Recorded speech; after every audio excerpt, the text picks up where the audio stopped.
ఈరోజు నేను తీర్మానం తీసుకుంటాను. ప్రభా నువ్వు నా పక్షాన ఉండి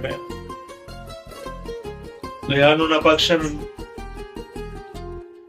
అయ్యా, నీతో మాట్లాడకుండా నేను ఉండలేను నాయన. నేను ఇల్లు విడిచి నేను తిరగలేను నాయన. తండ్రికి చెప్పకుండా నేను బయటికి వెళ్ళినట్లయితే అయ్యా, నేను దారి తప్పిన గొర్రెను.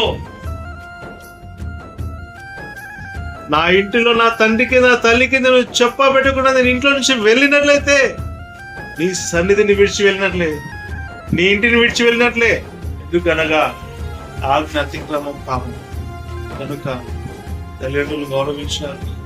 వృద్ధాపంలో నా తల్లిదండ్రులు గౌరవిస్తే మాటకు లోపడాలి.